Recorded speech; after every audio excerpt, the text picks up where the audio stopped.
കേരളത്തിലെ ഏറ്റവും നല്ല ഫുഡ് എവിടെയാ കിട്ടുകയെന്ന് ചോദിച്ചു കഴിഞ്ഞാൽ ഞാൻ ആദ്യം എന്തായാലും കോഴിക്കോട് എന്നാണ് പറയാം. എന്നിട്ടാണ് എനിക്ക് എൻ്റെ സ്വന്തം നാടായ കണ്ണൂർ പോലും. പക്ഷേ ബിരിയാണി ഇപ്പം കുറച്ചും കൂടെ കൺസിസ്റ്റൻ്റ് ആയിട്ട് കണ്ണൂരാണ് നല്ലതെന്നാണ് എനിക്ക് തോന്നുന്നത്.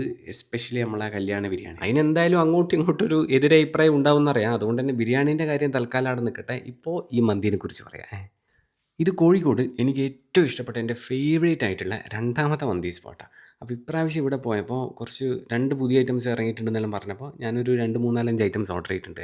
അതിലൊരായിട്ടാണ് ഈ കാണുന്ന ലെബനീസ് ചിക്കൻ മന്തി. കുറച്ചും കൂടെ വ്യക്തമായിട്ട് പറയുകയാണെങ്കിൽ ലെബനീസ് ചിക്കൻ അൽഫാം മന്തി. അപ്പോൾ ഒരു ക്വാർട്ടർ മന്തി റൈസ് വാങ്ങിച്ച് അതിൻ്റെ കൂടെ കഴിക്കാനായിട്ട് 2, 3, 4 ചിക്കൻ്റെ ഐറ്റംസും പറഞ്ഞിട്ടുണ്ട്. ആദ്യം കഴിച്ചത് ഈ ലെബനീസ് ചിക്കൻ അൽഫാം മന്തിയാണ്. ആ ചിക്കൻ അൽഫാം സെറ്റാണ് കേട്ടോ. അതിൻ്റെ മേലെ വരുന്ന ചിക്കൻ്റെ മേലെ വരുന്ന ലെബനീസ് ക്രീമെല്ലാം ഉണ്ടല്ലോ, രക്ഷയില്ല. ചിക്കൻ നന്നായിട്ട് കുക്കായിട്ടുണ്ടായിരുന്നു. അതിന് ശേഷം കഴിച്ചത് ഈ അഫ്ഗാനി ചിക്കൻ അൽഫാമാണ്.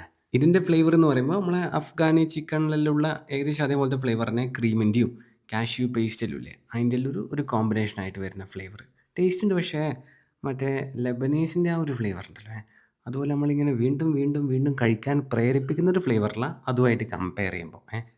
അപ്പോൾ അങ്ങനെ ആ 2 ചിക്കൻ അൽഫാം കഴിച്ച് നോക്കിയ ശേഷം മൂന്നാമത് ഞാൻ ഇവിടുന്ന് കൈ വെച്ചത് ദാ ഈ കാണുന്ന കുറച്ച് മസാലയിലാക്കിയിട്ട് വന്നിട്ടുള്ള ഈ തവ ചിക്കൻ അൽഫാമിലാണ്. ഇതാദ്യം കണ്ടപ്പോൾ ഞാൻ വിചാരിച്ചത് ഭയങ്കര സ്പൈസി ഫ്ലേവർ ആയിരിക്കും, കുറച്ചൊരു നെഞ്ചരിച്ചിലെല്ലാം ഉണ്ടാവുന്നു. പക്ഷേ അങ്ങനെയൊന്നും ഉണ്ടായില്ല കേട്ടോ.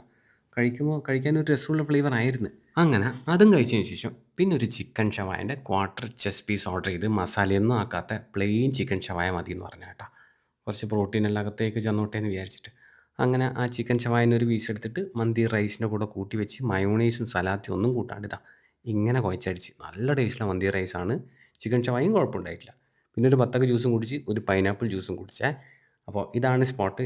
ഇതാണ് എൻ്റെ ഇവിടുത്തെ ടോട്ടൽ ബില്ല് കേട്ടോ. അപ്പോൾ സ്പോട്ട് വരുന്നത് കോഴിക്കോട് കുരിയൻ ലൈനിൽ ബീച്ച് ഫയർ സ്റ്റേഷൻ്റെ നേരെ ഓപ്പോസിറ്റ് സൈഡിലുള്ള ഈ സൂഫി മന്തിയാണ്. അങ്ങനെ അവിടെ നിന്ന് ഇറങ്ങിയ ശേഷം ഗണേഷ് ഫ്രൂട്ട്സ് ഇല്ല, അവിടെ പോയിട്ടൊരു ഷെയ്ക്കും കുടിച്ച് എന്നിട്ട് നമ്മൾ കോഴിക്കോട് ബീച്ചിൽ പോയിട്ട് വെയിലും കൊണ്ടിട്ട് കുറച്ച് നേരം വെറുതെ ആടി അങ്ങനെ ഇരുന്ന് എന്നിട്ട് മുഗ്ദാർ ബീച്ചിൻ്റെ അടിയിൽ ഒരു ചായപ്പീടികയിൽ പോയിട്ട് ചായയെല്ലാം കുടിച്ച് വൈകുന്നേരമല്ല ഒരു ഏകദേശം ഒരു സന്ധ്യ സമയത്ത് ഞാനൊരു സ്പോട്ടിൽ കബാബ് കഴിക്കാൻ പോയി കേട്ടോ. ഇവിടുത്തെ കബാബ് നല്ലതാണെന്നുള്ള ഇൻസ്റ്റാഗ്രാമിൽ ഒരു റീലെല്ലാം കണ്ടിട്ട് എന്നാൽ ഞാൻ വിചാരിച്ചു എന്തായാലും ഒന്ന് ട്രൈ ചെയ്ത് നോക്കിക്കളയാന്ന്. അങ്ങനെ കുറച്ച് നേരം അതിലൂട്ടിയിലൂട്ടിൽ നടന്ന് വിശപ്പിച്ച ശേഷമാണ് ഇവിടെ കയറിയത്. എന്നിട്ട് ആദ്യം ഇവിടുന്ന് ഓർഡർ ചെയ്തത് ഈ കാണുന്ന അലി നാസിക് കബാബ. ഞാൻ പറഞ്ഞത് ഇതിൻ്റെ ബീഫാണ്. ഒരു ട്രേയിൽ മുത്തബലെല്ലാക്കിയിട്ട് അതിൻ്റെ മേലെ ഈ കബാബ് വെച്ചിട്ട് അതിൻ്റെ മേലെ ബട്ടർ ഇങ്ങനെ ചൂടാക്കിയിട്ട് ഒഴിക്കും. എന്നിട്ടാണ് ഈ സാധനം സെർവ് ചെയ്യുന്നത്. അത് കൂട്ടി കഴിക്കാനായിട്ട് ഞാനൊരു നേരിയ കുബൂസും പറഞ്ഞേനു. എന്നിട്ട് ആ കുബൂസിൻ്റെ ഇടയിൽ കബാബ് വെച്ചിട്ട് അത് ഈ ബട്ടറിലും ഈ മുത്തബല്ലെല്ലാം നല്ലോണം മുക്കി എടുത്തിട്ടാണേ കഴിച്ചത്. അതിൻ്റെ ഇടയിൽ കുടിക്കാനായിട്ട് ഒരു കപ്പ് ചൂട് വിത്തൗട്ട് കട്ടനും പറഞ്ഞു. അങ്ങനെ ആ കട്ടനെല്ലാം കുടിച്ചതിന് ശേഷം നെക്സ്റ്റ് ഐറ്റം ഞാൻ ഇവിടുന്ന് ഓർഡർ ചെയ്തത് ഇവിടുത്തെ ഏറ്റവും ഹെവി ആയിട്ടുള്ളൊരു ചിക്കൻ റാപ്പാണ്. അതാണ് ഈ DK സിഗ്നേച്ചർ ചിക്കൻ റാപ്പ്.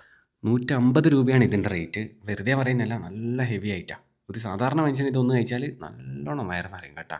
അങ്ങനെ ചിക്കൻ റാപ്പും കഴിച്ചതിന് ശേഷം ഇവിടുത്തെ വേറൊരു സ്പെഷ്യൽ ഐറ്റം ആയിട്ടുള്ള, അതായത് ഇവിടെ വരുന്ന ഗേൾസ് അധികം പ്രിഫർ ചെയ്യുന്ന ഒരു ഐറ്റമാണ് പോലും ഇത്. അങ്ങനെ ജെൻഡറെല്ലാം വെച്ചിട്ട് ഒരു ഐറ്റം ഇഷ്ടപ്പെടുന്നെന്നെല്ലാം പറഞ്ഞപ്പോൾ ആ ഐറ്റത്തിൻ്റെ ടേസ്റ്റ് അറിയാൻ എനക്കും വല്ലാത്തൊരു ക്യൂരിയോസിറ്റി. അങ്ങനെയാണ് ഞാൻ ഈ സാധനം ഓർഡർ ചെയ്തത്. ഇതിൻ്റെ പേരാണ് ഫെൻറ്റാസിയ.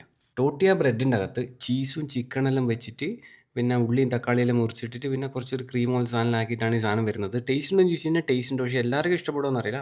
എനിക്ക് സംഭവം ഇഷ്ടപ്പെട്ടിന് കേട്ടോ. വേറെ എവിടുന്നും കഴിച്ചിട്ട് കിട്ടാത്തൊരു ടൈപ്പ്, വേറെ എവിടുന്ന് കഴിച്ച ഒരു ഐറ്റത്തിൽ കിട്ടാത്തൊരു ടൈപ്പ് ഫ്ലേവർ ആയിരുന്നു അത്.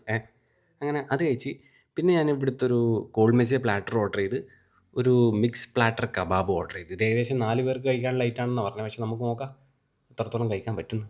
1599 രൂപയാണ് ഈ ഒരു പ്ലാറ്ററിൻ്റെ റേറ്റ് വരുന്നത് കേട്ടോ. അതിൻ്റെ അകത്ത് ചിക്കൻ്റെ കബാബ് ഉണ്ട്, ബീഫുണ്ട്, പിന്നെ 2 ടൈപ്പ് ചിക്കൻ അൽഫാം എല്ലാം വരുന്നുണ്ട്. ചിക്കൻ്റെയും ബീഫിൻ്റെയും ഷീ കബാബ് പതുക്കെ ആസ്വദിച്ച് കഴിച്ച ശേഷം പിന്നെ മെല്ലെ ഞാൻ ചിക്കൻ ടിക്കയിൽ കൈവച്ച് കേട്ടോ. 2, 3 ടൈപ്പ് ടിക്ക വരുന്നുണ്ട് ഇതിൻ്റെ അകത്ത്. Hariyali ടിക്കയുണ്ട്, normal chicken ടിക്കയുണ്ട്. അപ്പോൾ അതെല്ലാം എടുത്തിട്ട് മറ്റേ നമ്മളെ കോൾമെസിയ പ്ലാറ്ററില്ലേ അതിൻ്റെ അകത്തുള്ള ബാബ ഗണേഷിലെല്ലാം മുക്കിയിട്ടല്ല കഴിച്ചത്. ബീഫ് ഷീക്ക് ഉണ്ടല്ലോ, ബീഫ് ഷീക്ക് കബാബ്, അതങ്ങനെ ഓവറായിട്ട് റബ്ബറി ആയിരുന്നില്ല കേട്ടോ. അങ്ങനെ ചൂയൊന്നും ആയിരുന്നില്ല, നല്ല സോഫ്റ്റും ആയിരുന്നു. പിന്നെ മീറ്റ് നല്ലപോലെ കുക്കായിട്ടുണ്ടായിരുന്നു. ഉള്ളിലെല്ലാം ഒരു പച്ച മീറ്റിൻ്റെ ചുഴയേ ഉണ്ടായിട്ടില്ല. അപ്പോൾ അത് നമ്മളെ ഹമ്മൂസിൽ മുക്കിയിട്ട് കഴിച്ച് നോക്കി കേട്ടോ. ഉഫ് എൻ്റെ മോ സെറ്റ്. പിന്നെ ചിക്കൻ അൽഫാമിൻ്റെ 1/4 പീസ്, അതായത് ലെഗ് പീസ് എടുത്തിട്ട് അതും ഹമ്മൂസിൽ മുക്കിയിട്ട് കഴിച്ച്. അൽഫാമിൻ്റെ ഫ്ലേവർ കുഴപ്പമില്ല, ടേസ്റ്റിലുണ്ട്. പക്ഷേ ആ ഫ്ലേവർ കുറച്ചും കൂടി ചിക്കൻ്റെ ഉള്ളിലോട്ട് വരെ എത്തിയിരുന്നെങ്കിൽ പൊളിച്ചേനാട്ടാ. പിന്നെ ഞാൻ എൻ്റേതായിട്ടുള്ള രീതിയിൽ കുബൂസും ചിക്കൻ കബാബെല്ലാം വെച്ചിട്ടും കഴിച്ചിനെ. അതിന് ശേഷം ഒന്ന് തണുപ്പിക്കാനായിട്ട് ഇവിടുത്തെ സ്പെഷ്യൽ ഡ്രിങ്ക് ആയിട്ടുള്ള ആ സൗദി ഷാംപെയിനും ഓർഡർ ചെയ്തു. എന്നിട്ട് അത് ഒരു 2 ഗ്ലാസ് കുടിച്ച ശേഷം നെക്സ്റ്റ് ഐറ്റം പറഞ്ഞ് അതാണിതാ ഈ കാണുന്ന ചിക്കൻ വിങ്സ്.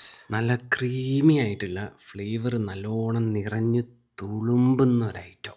നിങ്ങൾ എത്ര ഡയറ്റുള്ള ആളായി കഴിഞ്ഞാലും ഇതൊരു പീസ് കഴിച്ചിട്ട് നിർത്താൻ പാടാണ്, നല്ല പാടാ. പിന്നെ ഒന്നും കൂടെ ഒന്ന് തണുപ്പിക്കാനായിട്ട് ഒരു ഗ്ലാസ് നിറയെ വിത്തൗട്ട് പൈനാപ്പിൾ ജ്യൂസ് കുടിച്ചതിന് ശേഷം ദാ ഈ കാണുന്ന ബീഫ് അരായിസ് ഓർഡർ ചെയ്തു. 4 ട്രയാങ്കിൾ പീസായിട്ടാണ് ഈ സാധനം വരുന്നത്. നമ്മളെ കുബൂസിലെ അത് ബട്ടറിലെല്ലാം ഇട്ടിട്ട് ടോസ്റ്റ് ചെയ്തിട്ട് അതിൻ്റെ ഇടയിൽ മിൻസ്ഡ് ബീഫ് സ്റ്റഫ് ചെയ്യും. ഇതെങ്ങനെ വേണ്ടെങ്കിലും കഴിക്കാം കേട്ടോ. അത് കഴിക്കുന്ന ആളുടെ പരിപൂർണമായിട്ടുള്ള സ്വാതന്ത്ര്യമാണ്. ഞാൻ ഇതിൻ്റെ മേലെ കുറച്ച് മുത്തമല്ലി ഇങ്ങനെ ഒഴിച്ചിട്ട് ഇങ്ങനെ മടക്കി എടുത്തിട്ടാണ് കഴിച്ചത്. ഒരു രക്ഷയില്ല കേട്ടോ സാധനം.